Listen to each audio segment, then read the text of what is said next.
c'est effectivement le regard que vous portez sur l'activité qui va faire cette activité.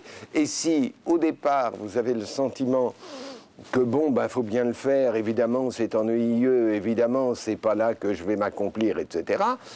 5 ans après que vous ayez travaillé dans cet esprit, vous pourrez me montrer un tas de faits qui vous diront « Regardez, regardez », et c'est vrai. Mais ce sera votre regard qui aura créé ça. Je ne peux pas admettre que ce discours soit majoritaire. Je pense qu'il y a une minorité d'emplois qui sont effectivement frustrants, aliénants, rébarbatifs, pénibles. Mais je pense qu'une majorité d'emplois permettent aussi un accomplissement.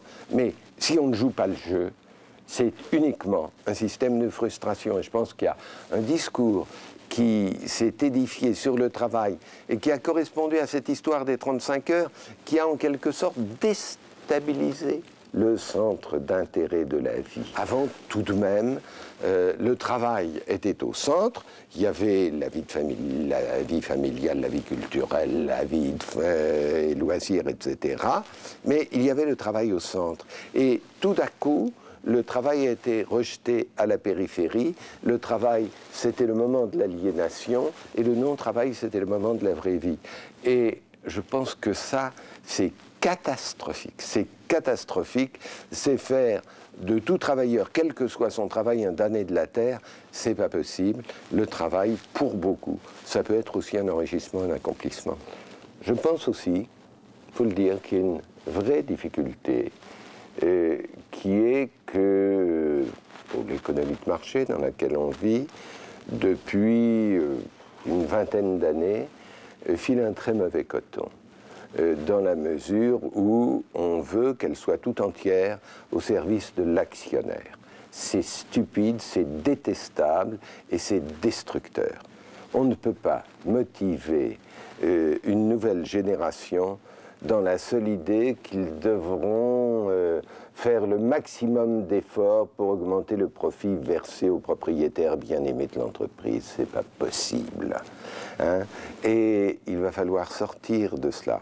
Et je pense que les entreprises qui réussiront à surmonter toutes les épreuves qu'on a devant nous seront précisément les entreprises qui auront maintenu ce lien, disaient les anciens, cet affectio societatis, qui montre que on travaille ensemble pour autre chose que pour simplement augmenter le dividende qu'on va verser aux actionnaires, qu'on a d'autres fonctions pour soi, pour les autres, dans la société, dans les services qu'on rend, dans les liens qu'on crée.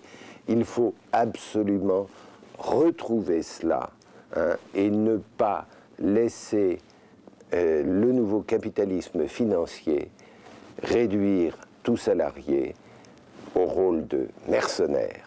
Non, on n'est pas des mercenaires, on crée dans l'entreprise des communautés pour travailler, pour vivre ensemble et pour avoir des objectifs bien plus larges que cet premier objectif, c'est vrai, qui est d'assurer la rentabilité de l'entreprise.